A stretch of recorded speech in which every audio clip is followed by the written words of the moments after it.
All right, we're on. My name is Bruce, and welcome back. It's been a bit, but let's get right into it. I'm going to review today the Dungeons and Delvers class known as the Paladin, and this is a very cool class.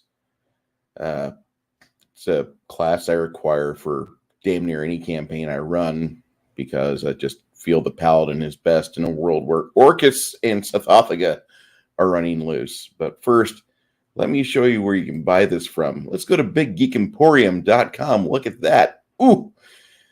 Joe and Randy making a real sharp website here. Actually, it's more Joe than Randy, but they're adding more and more and more stuff here. We got looks like an adventure series, RC2 the Brinkwood Thicket, Trouble on South Shore, Night of the Dire Turkey. Yeah, that reminds me of the Feast of the Gobbler by Necromancer Games back in the day. That was like your free adventure that, like, if you didn't believe that Necromancer Games could make a good adventure, they gave you a turkey-themed adventure. It was great. So anyway, we go here to Big Geek Emporium. Ooh, Blaxploitation. I wonder if can I run that for my Solid game? Yes, Bruce has the game Solid. All right. So let's look for the guy in charge. Big Geek, not Big Geek, but the Guile Press. 129 results in this just for David Guile. Okay, he's got a dungeon campaign setting for Sundered World. He's got player fragments, Dungeons and Delvers, the Dice Pool Edition, the core rulebook that I talk about all the time. There's a freaking hard copy of this as well, and it's going to be on the way.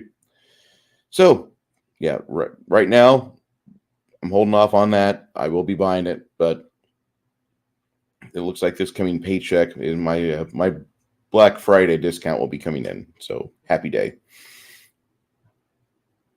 But here's all the things you can buy from David, and he just wanted a place to put all of his adventures because he's got a mind. He wants to be somebody who has, some iconic stuff. And if Dungeons and Delvers is a example of what he can do, then I guess, I want to try his adventures out at some point.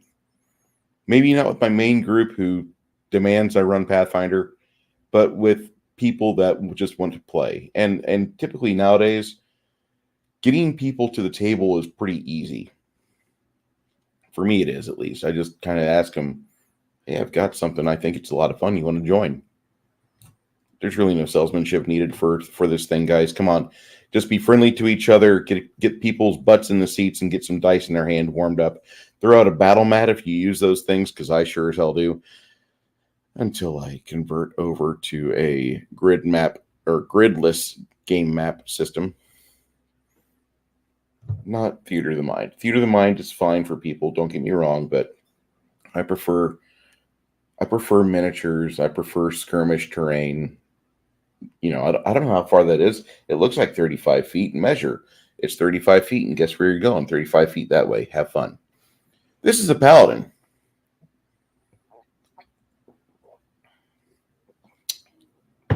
They are unflinching champions of good. There we go. Unflinching champions of good. Their martial skills are complemented by convictions, granting them abilities and powers unattainable through mere training and experience. They fulfill a role similar to that of the fighter. They're far more effective at enduring and eradicating forces of evil and helping and healing their allies. Making a paladin means holding yourself to a higher standard than most other characters. Clerics might serve one or more gods, and warlocks are beholden to the whims of their patron. They generally have more leeway than what they can and can't do. Paladins have a fine line, where clerics and warlocks possibly try and appeal to their benefactor for forgiveness.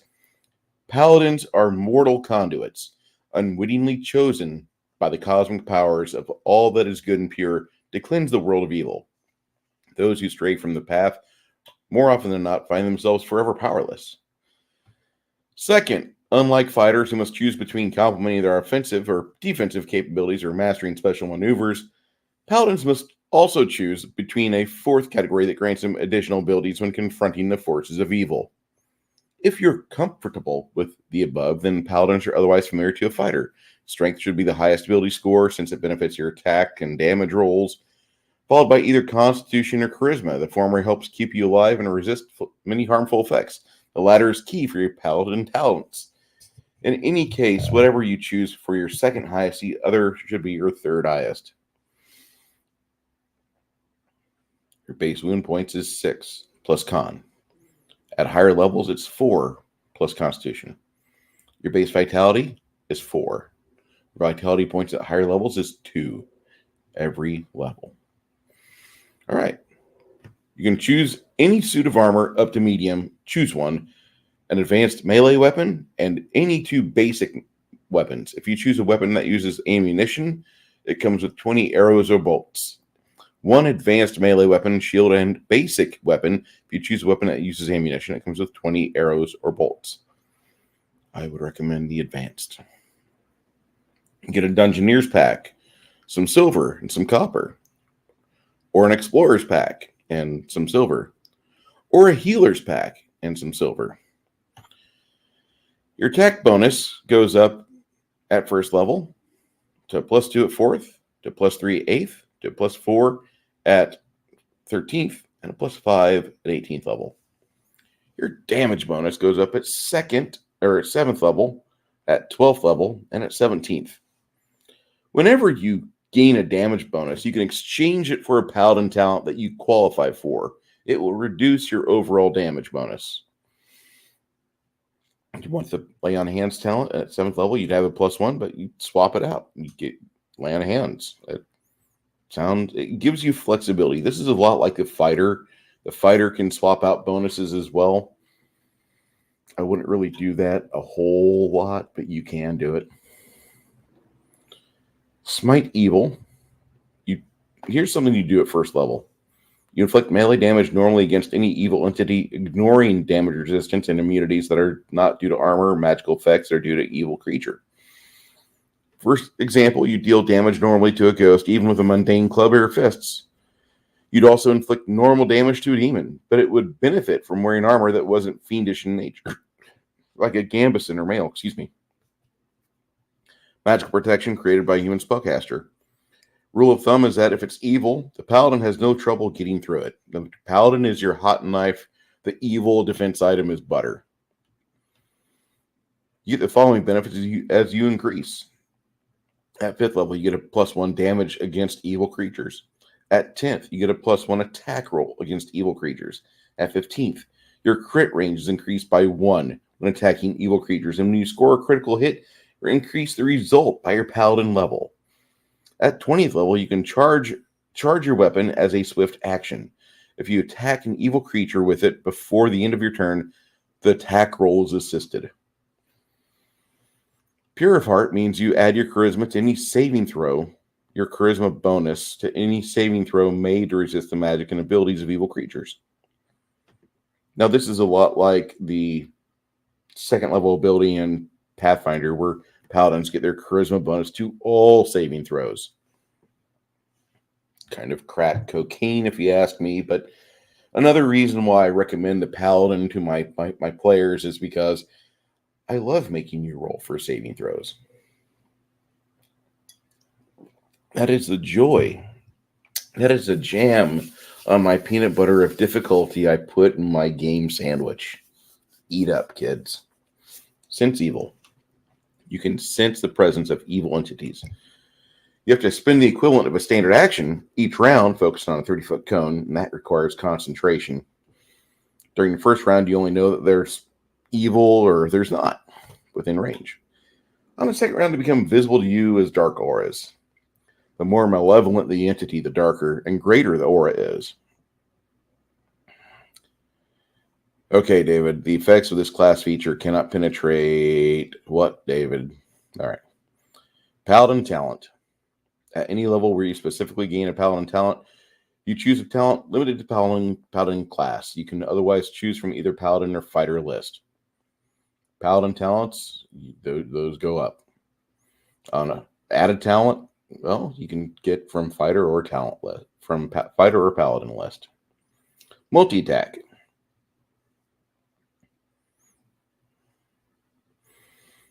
So here, the rules for Dungeons and Delvers, multi-attack is figuring in the on the run or spring attack feat. Shoot on the run, move and shoot, shoot, move, shoot.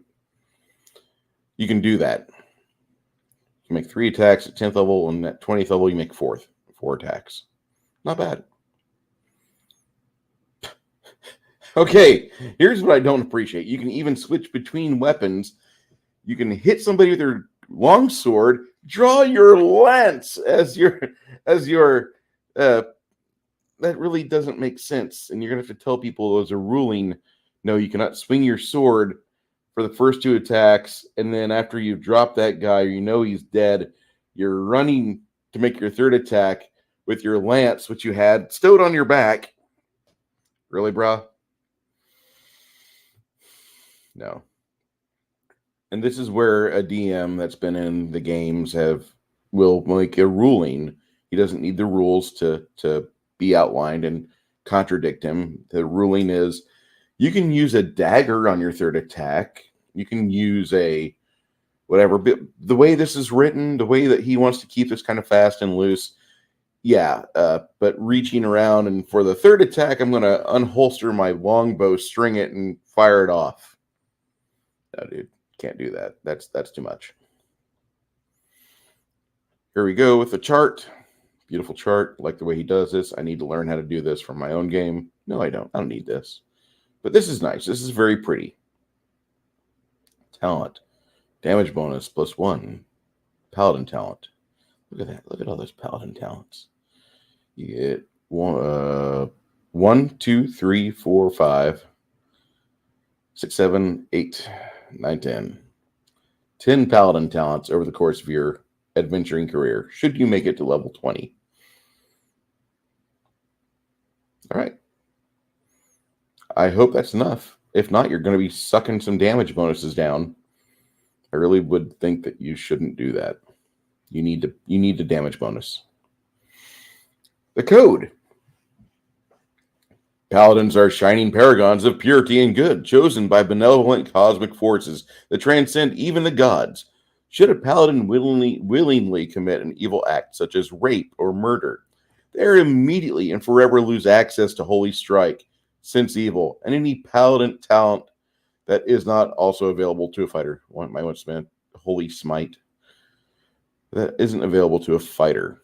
Furthermore, paladins are expected to always speak the truth, protect the innocent, offer and provide assistance when able, and refrain from the unnecessary holding of wealth and worldly possessions, recklessly indulging baser vices, and behave honorably, which includes but is not limited to attacking an unarmed opponent and using underhanded tactics such as attacking from behind or utilizing poisons. Paladins that violate this code of conduct may not necessarily lose their abilities or lose them permanently. It depends on a number of other factors, namely whether the paladin is going to do it for personal gain or glory, or to protect and save others. If the latter, some leeway should be granted. Similarly, the paladins should not be at risk of losing their powers if they violate their code, if doing so for the greater good, the greater good, the greater good, the greater good. If the GM believes that a course of action would result in permanent or temporary loss of powers, the player should be informed. Hey, Tommy, before you swing your sword at that defenseless orphan, I want you to know that you didn't detect any evil on it. He was just being a shithead, and he threw a rock at you. He threw a pebble at you. It would not even do a point of damage unless he critically hit you in the eye or the face or something. If you want to hack down this 3 hit point and 4 wound point orphan because he's kind of tubby, you can. You're just not going to be called a paladin again. Your god will have a big sign, a big finger following you the rest of your life, like a mark of Cain or something. This guy's no longer a paladin. I just want you to think about that. And this is really nothing different than any other D&D based Paladin class. This is a very well designed class list of set of abilities and talents that coalesced into a very, I don't want to say balance because I hate balance. I really do. I think the game's third edition D&D or first edition WotC, however you call it, they gave you a lot of choices. And that should not be a hindrance. In fact, the word optimization is not a bad word when it comes to character creation. And if you design a character to not really be that viable, that's really on you. You're electing to go on adventures and put yourself at risk, knowing that you could have created your character a little better. You could have outfitted them better. You could have given them better talents or better choices. And there's enough choices in this game to where the DM will probably steer you towards one or two particular archetypical class types through the various classes that are involved here.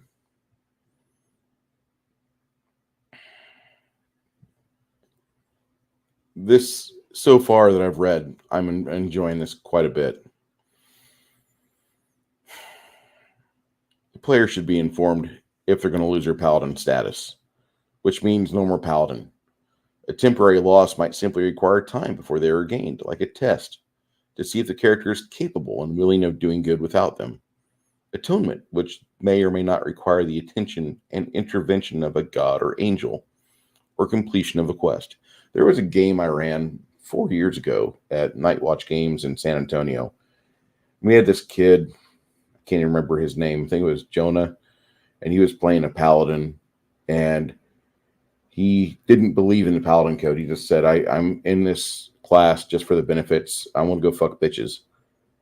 And I gave him some opportunities to kind of correct his mindset on that, because I started having a bunch of NPCs kind of make their way towards Jonah and try to help shape him into the Paladin he wants to be. But he was a 17-year-old kid playing the game. He had no idea that the Paladin in a traditional game is a tightrope of trying to navigate, being a decent person, trying to operate with a party, and not trying to sin every 5 or 6 seconds. Listen, the temple's open. You should probably go do your evening prayers. No, my fighter and barbarian are going to go whoring. I'm going to join them. Yeah, that didn't last long. He was no longer a Paladin once he would hit a town of like 500 people. That was over. And 500 people is not a town that has a lot of high quality whoring available. I'll just say that. But he indulged far too much, and he lost it because of gluttony. The purpose of this code is not to constantly test a Paladin or force them to choose between one or two or more terrible outcomes, or encourage them to become more moral authoritarians. And they're not supposed to be this way. They're not supposed to threaten and boss the rest of the party around. This is a choice the Paladin makes. If the Paladin wants to go around with certain people that have certain vices, and he abstains from those vices while helping provide a better service to the world, that's what he's supposed to be doing. He's not supposed to become of the world. Evil creatures. Here's a nice little sidebar. A few class features and many talents make mention of evil creatures. For the sake of brevity, an evil creature is any demon, almost every aberration, and most undead. If the creature inherently wants to inflict harm on another creature for personal gain or enjoyment, it's evil. In most cases, I'd say that merely thinking of committing an evil act isn't sufficient. The creature must have either acted on these impulses, or is in the process of acting on them, or is definitely intending to. Let's look at some talents. Paladin talents. Some of these talents are exploits. These trigger when your total attack roll beats or meets a certain number. Now, Cleanse Evil triggers when your total attack rolls 20 or higher. You can trigger a single exploit per attack. You cannot trigger multiples. Unless otherwise noted, you must be using a melee weapon for the exploit to trigger. Some Paladin talents force targets to make saving throws to reduce or avoid effects. It's otherwise noted difficulty class is 11 plus charisma modifier. At 5th level, it increases to 12 plus charisma modifier. At 10th level, it goes to 13 plus charisma modifier. You see how this works. 15th level, and at 20th level, it goes up by another one. Paladins can use dual wielding talents. See page 224. All right. Here's the list on the left-hand side. Now you can also use in Paladin talents, you can also select fighter talents. From what I read earlier,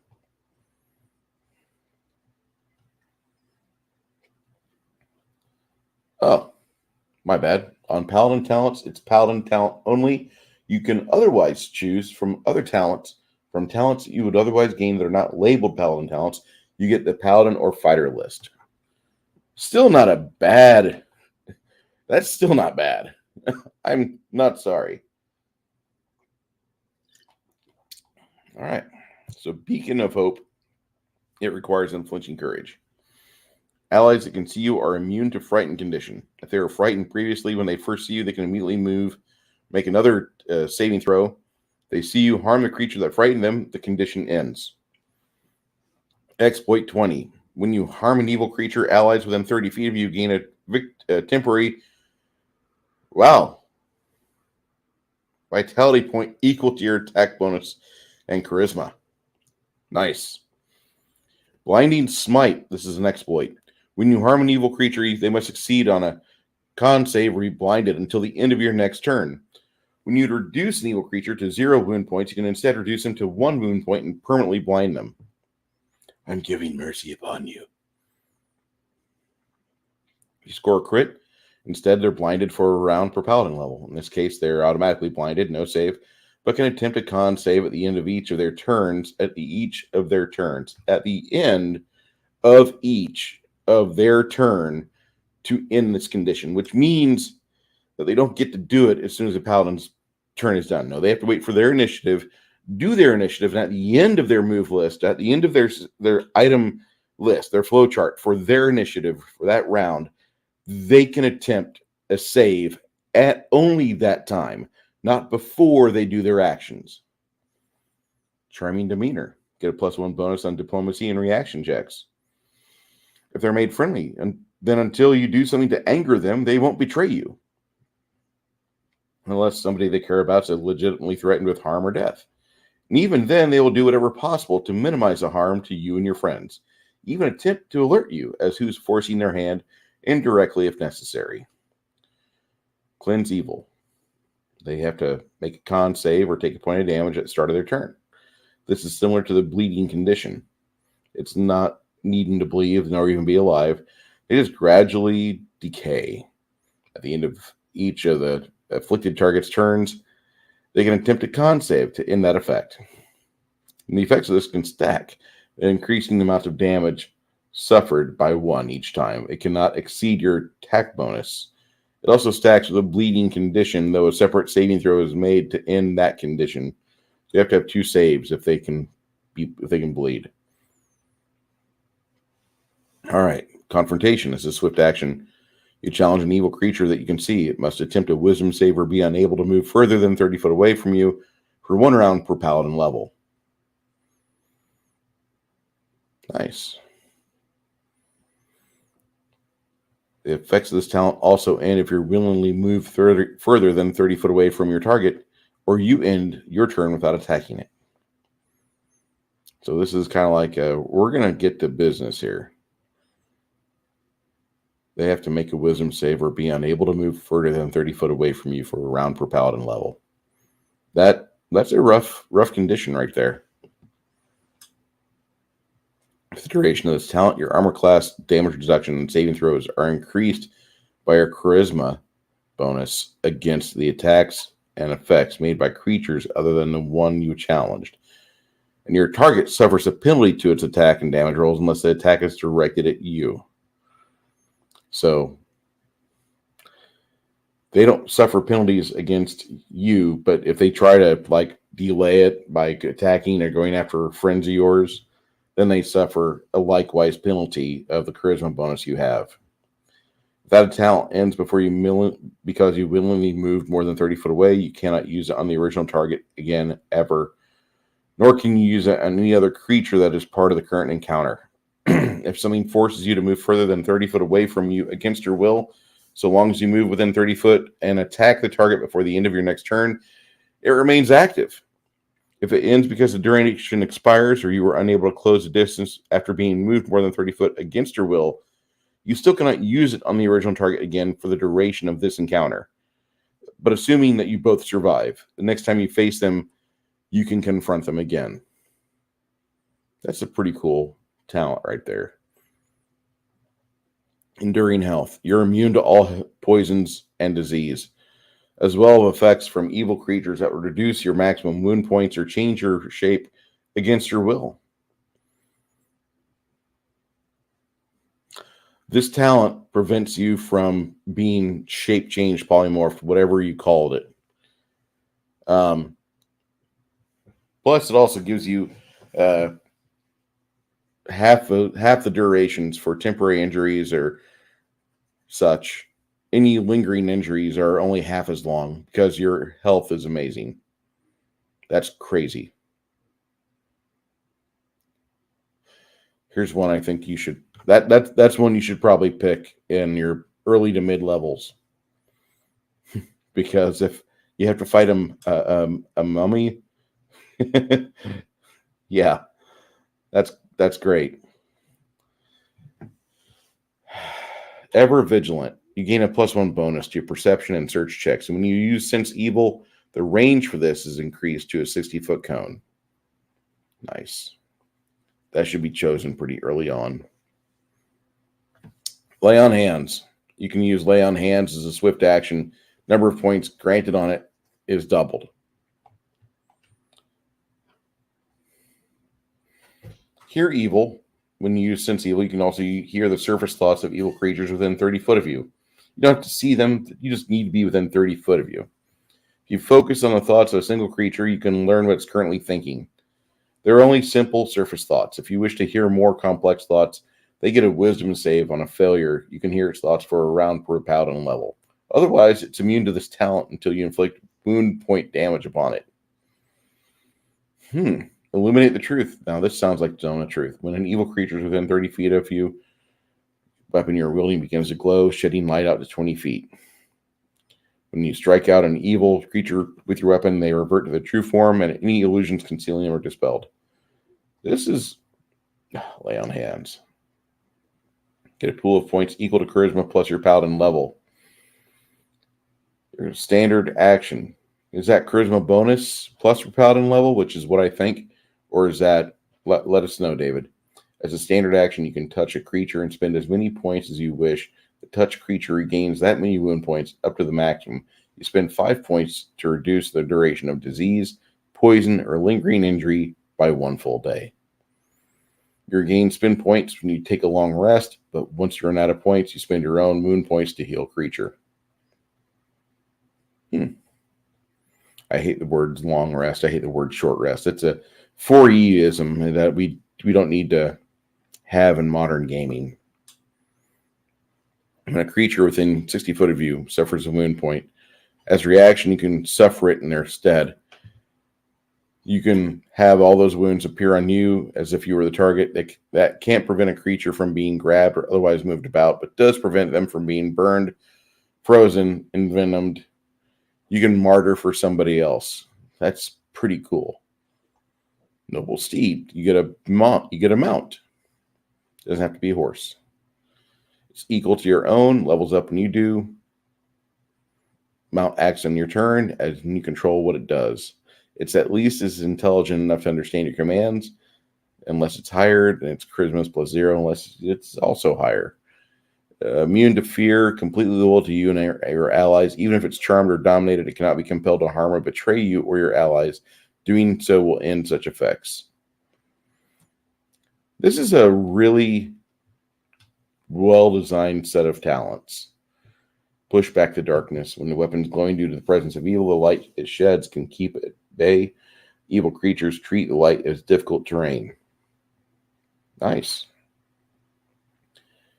If Their levels lower than yours, they have to succeed on wisdom saves to move into the light at all. If they're caught within the light, they have to move towards the edge if possible. This is a really good ability. Radiant Aegis. Evil spectral entities such as ghosts don't suffer your armor or damage reduction when attacking you. When you suffer the damage from an evil creature, regardless of the type, any damage absorbed by your armor is reflected back upon them as radiant damage. That's important. Redemption gives you a bonus on intimidate checks.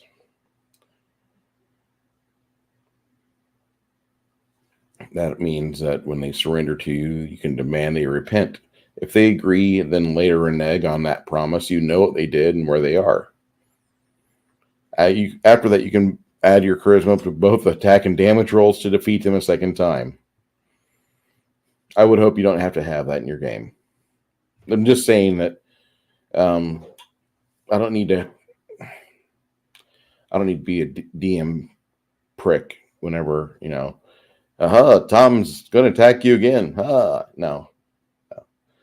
Redemption, that's one I wouldn't use for my game too much. Just for you guys getting ready to play in my game when I do run it for Dungeons and Delvers, just know that redemption is not going to be a talent that I place a lot of value on. And plus the fact that I don't really agree to this. This is a lot like the Red Mantis ability from Pathfinder's Galarian world. They know where you are when you get resurrected after they've killed you through an agreement, and they will probably come and find you. I didn't like that then. I don't like this either. They know where you are. It's kind of kooky. But, if you want to pick it for your game, that's quite okay. There have been decisions I've made later after I had an opinion where I reneged on it. Concerning this game, I used to not like the artwork. I like the artwork now. Relentless Pursuit. Your speed's increased by 10 foot, and it's a swift action. You can move up to your speed again. In addition, both evil creatures and their abilities cannot slow, immobilize, or restrain or paralyze you unless you are already close enough to harm an evil creature. Seal ability. When you damage an evil creature, they have to succeed on wisdom saves or have one of their magical abilities sealed away for an hour per paladin level. And you're aware of what the creature can do, so you can choose which one, otherwise it's randomly determined. If you're aware of what the creature can do. So the DM would probably randomly determine it. You can have a number of abilities sealed equal to your charisma level and cannot choose to seal new abilities until the duration has elapsed. You have to have the imprison ability on this before you do that. See-through deception. If anybody lies to you as a standard action, you can force them to make a wisdom save or speak the truth. Wisdom save. You failed. Tell me what you know, Tommy. In addition, you can see through disguises and illusions created by evil creatures. If the creature is present as a standard action, you can force them to make a wisdom save or dispel the illusion for everybody else. That's a nice one. Seraphic Steed. Your mount's charisma is increased by 1. It gains access to Holy Strike, Pure Soul, and Sense Evil class features, and a fly speed equal to land speed if it cannot fly already.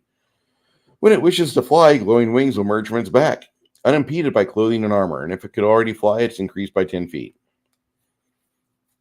Somebody out here should run a Kroll-style adventure. I'm just saying. I was thinking of the horses that could ride and their hooves would cause the flame to be behind them. That was a cool scene. Kroll is a kooky movie. It's one of those 80s fantasy films, but it had some good parts. Shatter the gates of hell. When confronted by an obstacle that's either an evil creature or a creature created by an evil creature, that's like a sentient wall or a wall of bone conjured by a bone devil, a single strike from your weapon is enough to create an opening large enough for you to pass through or completely destroy it. Depends on your GM. They're not necessarily permanently damaged or destroyed, and nothing prevents the damage from being repaired or a new obstacle being created in its place. Undying Champion. Your wound recovery is increased by your charisma. When fighting evil creatures, you continue to fight even when reduced to 0 or less wounds. You don't die unless your negative wound points is equal or greater than your 10 plus Constitution and Charisma. Okay, Constitution score or Constitution bonus? This is the only thing I'm going to hit you on for your reprint.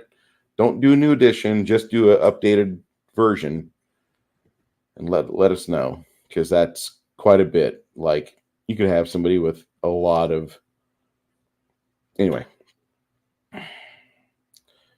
Once there are no more identifiable evil creatures in the vicinity, you fall unconscious if your negative wound points is not enough to kill you. And then you roll for a lingering injury as normal, but if your wound points are increased above 0 beforehand, then you remain conscious and don't roll for a lingering injury. And I just found out this week, I haven't read through the combat section, but at the end of every combat, you want to have a few moments where you actually spend time cleansing your wounds. Because if not, if you sleep on an open wound, it becomes an infected wound. Heck, I even had something like that happen in real life with me. I thought I showered, but apparently this got infected before I had a chance. But I have a small bit of infection there, and it's kind of cool because I have some peroxide. It hisses and bubbles and such. It's not cellulitis. That's good. Yay. Small victories. Once there are no more identifiable evil creatures in the vicinity, you fall unconscious if your negative wound point total is not enough to kill you. That's just so nice and polite. The game was allowing you to just, bend time, and before your death, you were killing off every evil thing in your vicinity. Within charge distance, you could do it. That's a good, Undying Champion's a good feat. Get that in the high levels. Unflinching courage. You're immune to all fear. Actually, get this in the low levels. That way you can keep it. Just be this list of lingering injuries throughout the entire game after like level 6. Unflinching courage. You're immune to all fear effects. When an ally makes a saving throw to resist a fear effect, if they can see you, the roll's assisted. And even if they fail each time you attack the creature that imposes a frightened condition, allies can see you make another save to recover from the condition. When you take the charge action against an evil creature, allies that attack the creature before the start of your next turn gain a +1 bonus to their attack rolls. This is the type of game rules that I like seeing in print. This builds teamwork. I love the flanking positioning in the 3X engine games. In first edition WotC, I love flank. Flank is great because you can just, if you're like not rogues, but you're flanking somebody, you get a +2 to attack them. But if you're rogues and you're flanking a single opportunity target, their dexterity score just drops to 0 unless they've got some sort of roguish ability that allows them to not worry about it unless you're 4 levels higher than them. You could have all the squares, all the characters surrounding him, unless somebody's 4 levels or higher as a rogue, they're not going to beat and make that person lose their dexterity. I love that. So teamwork building talents and feats and game rules, that's good. Unquestionable loyalty. Oh, here's a dick talent. When you use the aid action, you can add your charisma to your check. That just sounds like a dick thing. Unquestionable loyalty. You cannot be compelled, magically or otherwise, to harm or betray your friends. You also cannot be possessed by evil creatures. Oh, yes. There's plenty of times where I remember we had a guy in Stoneheart Valley, and he was playing a half-orc paladin, something that Max would blow a gasket at, but Blunt Tusk was in the middle of a fight with his evil fiend, the Spectre Mage, and they were hacking down his allies, and the Spectre Mage said, give me that soul of yours. It was basically magic jar. Give me that soul of yours. And Blunt Tusk rolls a 1, an unabated 1, just a 1 right there. And this is before the stupidity of assisted dice, or not that assisted is bad, but roll 2 dice, take the better of the result. No, I hate that. I absolutely hate that mechanic. I hate that mechanic because it takes more time, and a lot of people they instead of rolling the dice together, they roll them separately, and they him and haw about it. I prefer games like Pathfinder or 3.x. +2 is your best friend. You get a +2. If you roll a 1, hey, you still rolled a 1. TS. Deal with it. Well, Blunt Tusk lost his soul, got stuck in this magic vessel, and Blunt Tusk's body went on the ground, just right there. And the entire party freaked out. And the evil wizard drifted off towards the cavern wall with his magical sealed vessel and tortured Blunt Tusk for many weeks until Blunt Tusk was brought back. The good guys came back and raided. They hired mercenaries and people to guard the horses, and they went back and they got their friend's corpse, and then they had it released, and Blunt Tusk was okay. That was a battle I'm still sore about. Cannot be possessed by evil creatures. I love possessing the player characters. Damn it. Unyielding Spirit. You gain necrotic resistance equal to 5 plus your paladin level, and when confronting an evil creature, you begin the turn with 0 VP. With 0 vitality points, you immediately gain temporary vitality equal to your charisma.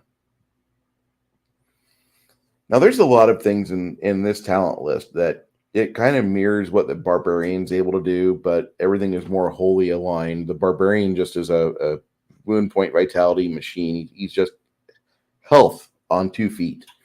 The Paladin can almost do the same thing, but there's a lot of talents that will help him out and keep him alive. Withering Smite. Roll 20 or more with your bonuses. When you harm an evil creature, they must succeed on a con save or suffer a -1 penalty to attack and damage. And their saving throw difficulty classes until the end of the next turn. And this penalty does not stack. They get a -1 penalty to attack and damage. That is a sharp talent. All right. So for right now, we are finished with the Paladins, and as you can see that there's a nice little talent list there for Paladins to do. Not a lot of things as far as like lay on hands or channel positive energy tricks like what was in Pathfinder First Edition, but those could be made rulings into house rules for your game. Whatever you decide to do, enjoy it. You have the opportunity to play this game. It's looking more and more like this is going to be a game that a lot of people are going to be picking up and playing. I'm hearing a lot of people talk about how they're buying copies of it because of these reviews, which is great. I bought it because it was the biggest item on the biggeekemporium.com. Go shop them. And I wanted to just get their biggest thing they had and make it mine. I'm like, listen, I'm supporting you and Joe and Randy. I like you guys. I think you're fun. You're good to listen to on Tuesdays. I haven't listened to all their stuff. I don't think anybody has all the time in the world to listen to their favorite people on YouTube. But I've got to say that I agree with most of what Joe and Randy say. In fact, if we lived closer, we would most definitely be at each other's tables, or we would probably be sore at each other because, you have guys that are kind of alpha DMs or alpha players, and someone else is like, I wanted to run a game. Well, I wanted to run a game. There's not enough time in the world to run all these games, which is good because now they're up in Minnesota or up in Michigan, where it takes like 15 minutes to say goodbye. And I'm down in Texas where y'all come back now, you hear? Well, that is it for this video. Thank you for spending the last 45 minutes with me. I've just fixed some personal things going on in my life that were behind the scenes, and it looks like the holiday season is getting better. Sorry I took 12 days off between classes videos on this, but I'm going to tell you that I got messed up by the election. I still am studying as to what things were going on because there's a lot of error that's at play. If you know me, you understand that there's a lot of things that really didn't sound right.